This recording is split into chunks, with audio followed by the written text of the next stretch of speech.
برکتیں اور رحمتیں، ماہ انعام آ گیا، رمضان آ گیا، اللہ کا احسان، انعام رمضان، انعام رمضان، انعام رمضان۔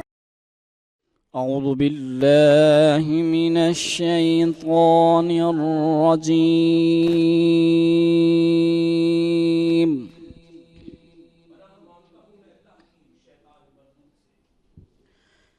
بسم اللہ الرحمن الرحیم۔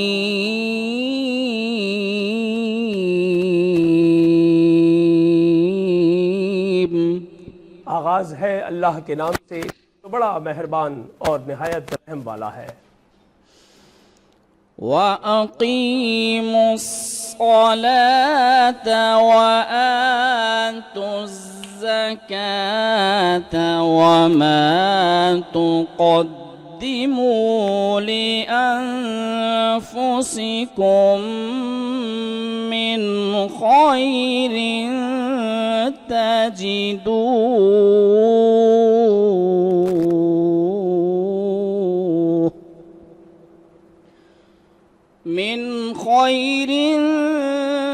تجدوه عند الله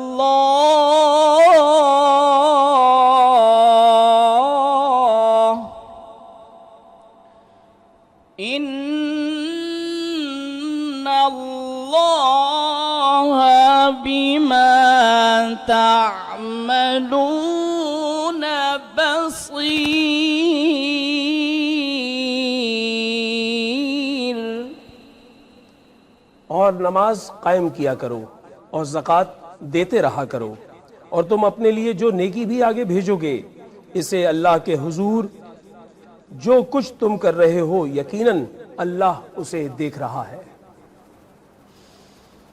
وَقَالُوا لَن يَدْخُلَ الْجَنَّةَ إِلَّا مَن كَانَ هُودًا أَوْ نَصَارَىٰ تِلْكَ أَمَانِيُّهُمْ قُلْ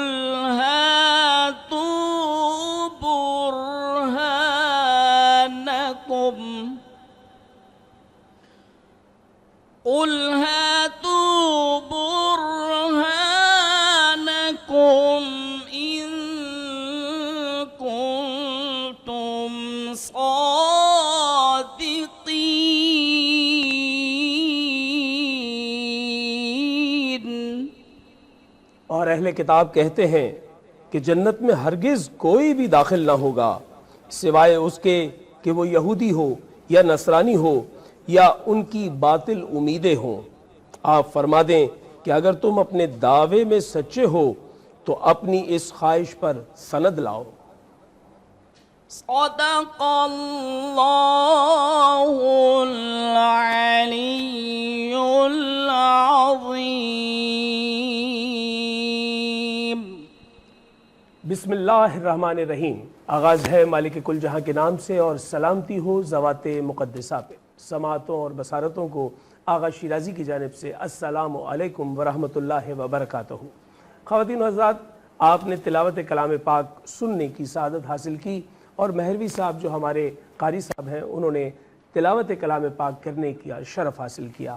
بعد از اللہ کے کلام کے ہم چاہیں گے کہ ہم انتہائی ادب سے، محبت سے، مودت سے حضور پرنور حضرت محمد مصطفیٰ صلی اللہ علیہ وآلہ وسلم کی بارگاہ میں درود و سلام بھیجیں۔ درود اس نیت سے کہ ہمیں ثواب و اجر مل جائے، اور سلام اس نیت سے کہ کاش ہمیں جواب مل جائے۔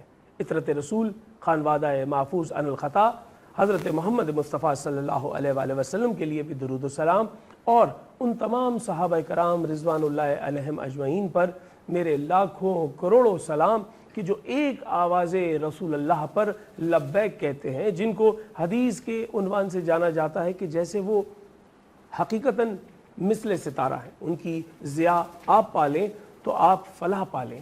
اور تابعین، تمام علماء کرام اور پھر مشائخ عظام